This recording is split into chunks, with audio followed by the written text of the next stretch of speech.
While Ekaterina was paying for the purchases, Sergei stood aside. And when Ekaterina started putting them into bags, he even went out onto the street. Ekaterina left the store and approached Sergei, who was smoking at that moment. "Sergei, take the bags," Ekaterina asked, handing her husband 2 large bags of groceries.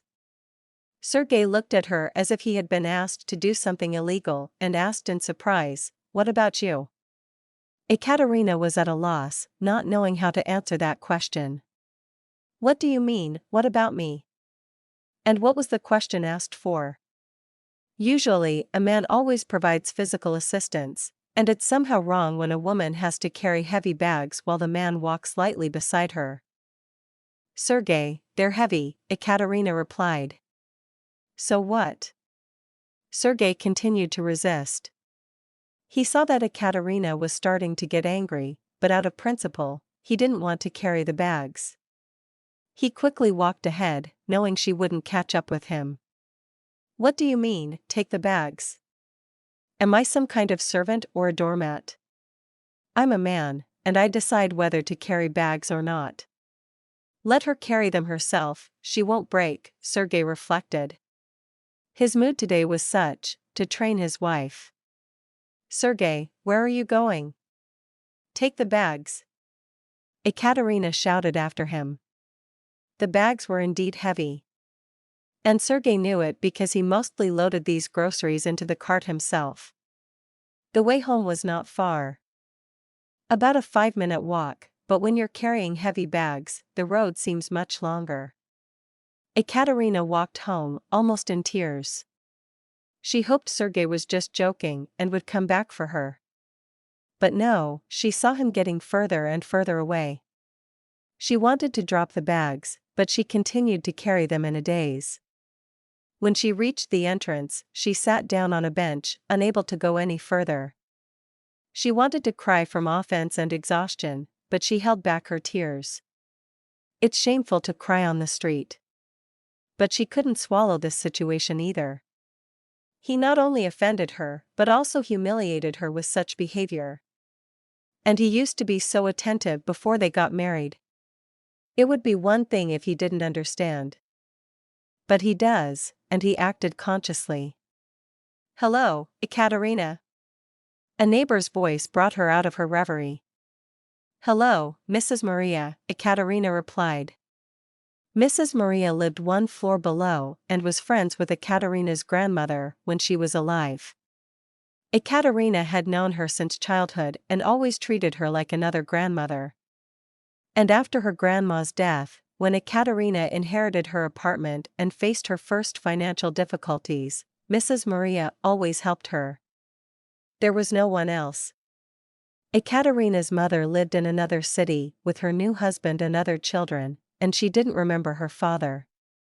So, the only close person was always her grandmother, and now Mrs. Maria. Without hesitation, Ekaterina decided to give all these groceries to Mrs. Maria, but she didn't carry them for nothing.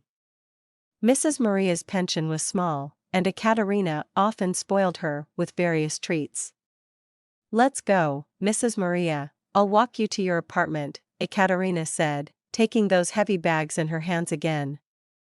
Upon entering Mrs. Maria's apartment, Ekaterina left the bags with her, saying that it was all for her. Seeing sprats and cod liver, canned peaches, and other delicacies in the bag that she loved but couldn't afford, Mrs. Maria was so touched that Ekaterina even felt somewhat uncomfortable for not treating her neighbor more often. After bidding each other farewell with a kiss, Ekaterina went upstairs to her own apartment. As soon as she entered, her husband came out of the kitchen to greet her, already munching on something. "Where are the bags?" Sergei casually asked, as if nothing had happened. "What bags?" Ekaterina asked innocently. "The ones you helped me carry," he insisted. "Oh, come on," he tried to joke. "Are you offended?" Ekaterina calmly replied. "No," Sergei responded, feeling a bit uneasy himself. "I just drew some conclusions." Sergei became wary. He expected yelling, a scandal, tears, and offense, but instead, there was such calmness that it made him feel uneasy. "And what conclusions did you draw?" he asked cautiously.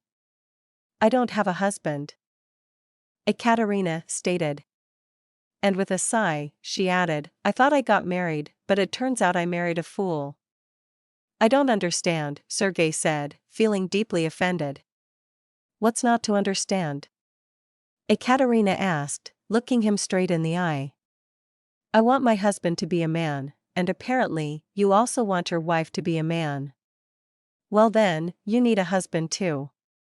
Sergei's face turned crimson with anger, and he clenched his fists.